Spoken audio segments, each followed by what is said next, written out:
All my girlhood, Mother had repeated that a lady should never allow herself to be conspicuous. I saw that we had left these things too long to men. Women need this too, to start conviction, to turn our common sisterhood from words into something alive. Thousands and thousands of women walking in protest before the bar of public opinion. Embarrassment is left at the street corner, and one is just a singing, swinging part of a great stream. Well, the 19th Amendment was very interesting for me because I teach women's movements history.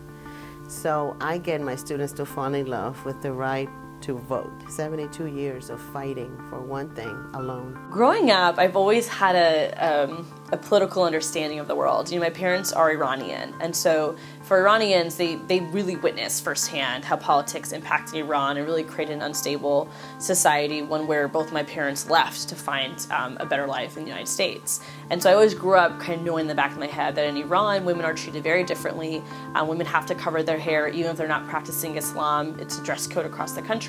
So I knew those were type of layers of policy that weren't really for the strength of the better good. It really was, in particular, targeting women in a way to exert control over them. I lost my mom at a young age, someone who was never really able to reach her fullest potential as a woman of color and an immigrant in this country.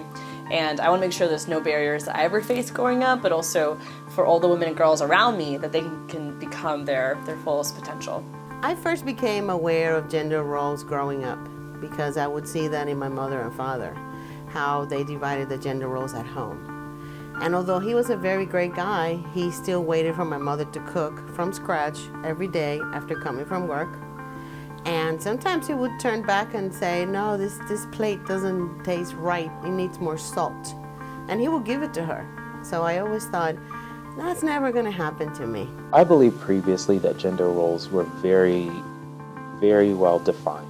I think currently, with societal norms shifting, there's more room for gender roles to shift as well. So things that boys should do aren't just for boys, and things that girls should do aren't just for girls. Growing up, I thought girls were different because we were supposed to look good, and we were supposed to never sweat, and always be polite and hug. Some of the arguments of the opposition to women's suffrage was that women's place was in the home, that politics was a dirty public place that shouldn't affect the purity of women.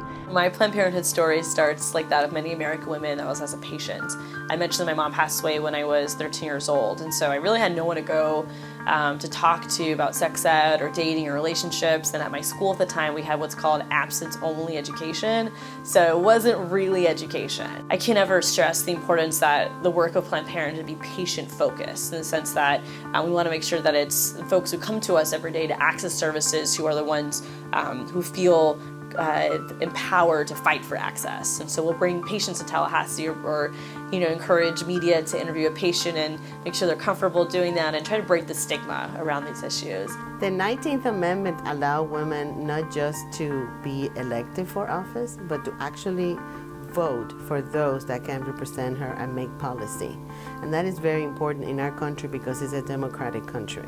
The 19th Amendment has been incredibly powerful in empowering women to have more sense of efficacy and ability to actually choose who represents them in these legislative or city bodies. But at the end of the day, the lack of women in politics is still quite palpable, and it impacts each one of us in the sense that when we don't have people who look like us in these places, the chances of them passing policies that support us are going to be slim. One of my newest endeavors that I'm running for office as well. And so, I've been encouraging a lot of my girlfriends post the Trump administration to run for office, and many of them would look back at me and say, well, why aren't you running? And so I've been running for a state house here in Florida for the last 5 months and, do my part to change the dynamic in the Florida legislature so we don't just have women who are voting, we also have women who are running and who are winning.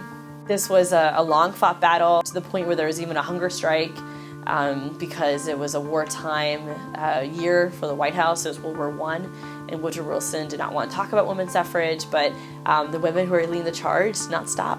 I think for women, there are so many goals that we have. I mean, not only in the civics, where we want to see more women voting and more women running for office, but also in business. We want to see more women in, owning their own companies and managing staff and making the same money as men. We want to see Equal Rights Amendment get passed so that under law, everyone is treated equally. We also just want to make sure that, every girl feels comfortable in her own skin and doesn't have to grow up feeling insecure or being shamed, for her identity or her sexuality or her body image. I have to stand here and speak out against H.R. 36, another radical assault against women's health and reproductive rights. A bill that would deny care to women in the most desperate of circumstances. A bill designed to restrict a woman's access to a full range of health care services, and a blatant attempt to chip away at a woman's right to choose. Congressional Republicans failed in their numerous attempts to strip health care away from everyone, so they'll settle for just taking health decisions away from women. We settled this issue 40 years ago. Women have the constitutionally protected right to manage our own bodies. I will continue to defend a woman's right to choose and vigorously oppose any and all attacks against that. But those are some of the changes that I want to see, that I think is us building upon the legacy of the 19th Amendment to make sure that the women who were marching back in 1920 know that we are still marching for them here in 2017 and beyond. Everybody can be an activist, and you can be an activist in 1 second. Just don't sit. Don't be quiet. Stand up. Speak up. You're an activist.